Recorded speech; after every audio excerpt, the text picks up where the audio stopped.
Hi guys, welcome to Facebook Live. I'm on debut today and looking forward to answering your questions, and thanks very much for sending them in. I'll start with the first one here from Navid Khan. How satisfied are you with the squad to India? Look, I think the selectors have done a pretty good job. It looks like a well-balanced squad to me.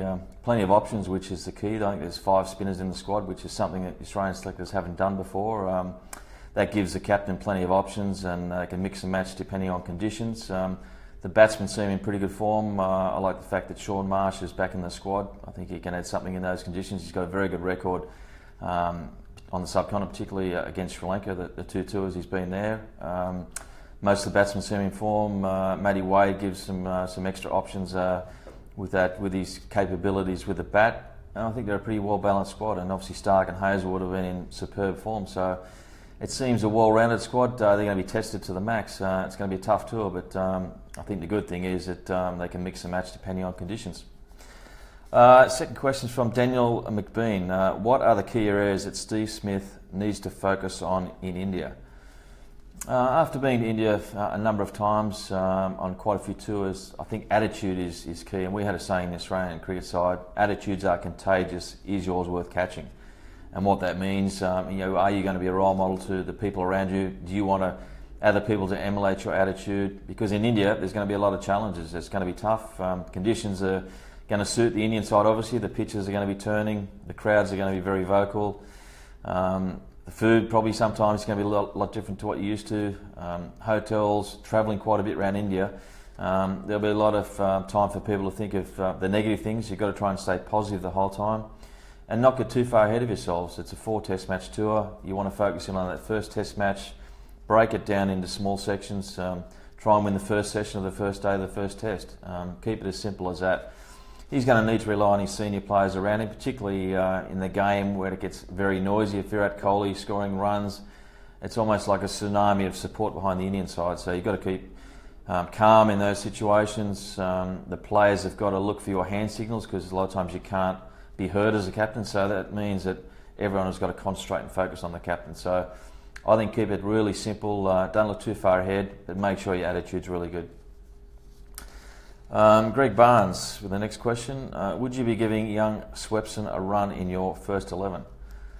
Look, there'd be the temptation to put him in that first test match side. There's an opportunity there. India haven't seen him. I think that surprise element could be really handy.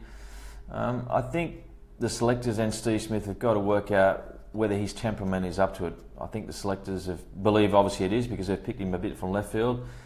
But his biggest issue will be able to handle the pressure in that big situation with the crowd making a lot of noise. Can he remain calm and composed? If he's got the right temperament, then Australia will be tempted to throw him in that first test side, because it does bring that element of surprise against the Indian batsmen. They wouldn't have seen much of him. They probably wouldn't have planned too much against him. But my gut feeling is they probably won't play in the first test match. I think they'll go with Keith and Lyon as the spin options, and potentially Glenn Maxwell if he's in the side as the third one. Troy Garland asked, where would you bat Shaun Marsh if he was in your team in the subcontinent? Look, that's an interesting question. Look, for me, whilst Renshaw has done exceptionally well in the test matches and done a great job in Australia, I'd be very tempted to play Shaun Marsh in the first test. He's got a proven track record. He was the incumbent opener before he got injured. I think he's ready to go at this level. He's played a lot of IPL. He knows conditions well. It gives Australia a bit more experience. I would open the batting with he and Dave Warner. Lyndon Finlay asks, what are your thoughts on Chris Lynn playing all 3 forms of cricket for Australia? Look, I don't see any reason why he can't. Dave Warner is a perfect example. He's almost a blueprint for players who come along and score runs quickly and at T20 superstars. He's modified his game. He's obviously got a lot of talent, Chris Lynn. I mean, he can't play the type of shots he plays without having exceptional talent. It's more about whether he wants to play the long forms of the game. Is he prepared to do the hard work in the nets, get his game up to standard for Test cricket? But he's definitely got the talent, and if he takes a leaf out of Dave Warner's book, there's no reason why he can't play for Australia in all forms of cricket. Christopher Cook asks, is Dino's double 100 in Madras in the 86 Tide Test the greatest knock by an Aussie in India? Look, I had a first-hand account of that. I obviously watched it. I was there, in the stands. I was his roommate in the hotel, and saw how much it took out of him. He spent overnight in hospital. I think he lost about 6 to 10 kilos playing the innings. The heat was oppressive. It was over 40 degrees with 90% humidity. The conditions were unbelievably tough. And back in those days, you got to remember, there wasn't a lot of drinks breaks. Like today, you can get a drink anytime you want. Pretty much back then, it was restricted to drinks breaks. And severely dehydrated. He was under pressure for his place in the side. It was up to, between him and Mike Valletta playing the first test, so he was playing for a spot in the side and played a career-defining innings. But I'd rate also 2 other innings as equally as highly, and that's Matthew Hayden and Adam Gilchrist in the first test in Mumbai of the 2001 tour, where the ball was turning square and they were hitting it against the spin, over mid-wicket, playing sweep shots, inside out, and they both got hundreds, and which enabled us to win the first test match. So I think they're the 3 best knocks I've seen by an Australian in the subcontinent. Steve Beach asks, who was the most intimidating bowler you ever faced? Look, I think when I first started playing for Australia, every West Indian bowler was intimidating. There wasn't one that you didn't highly respect and felt like you're in a bit of danger out in the middle, both physically and technically. But if I had to pick one bowler, I think Curtly Ambrose was a supreme athlete. The whole package, he was always at you, never bowled a loose ball. First ball, the last was the same pace, and when he bowled a short ball, it was generally at your throat, so you had to fend it off. And probably worst of all, he never said a word. It was all body language, and he was pretty imposing. Probably if I had to pick a second bowler, I'd say Wasim Akram was another amazing bowler as well. Patrick McLaughlin asks, who was the most valuable in your team, Warne, McGrath or Gilchrist?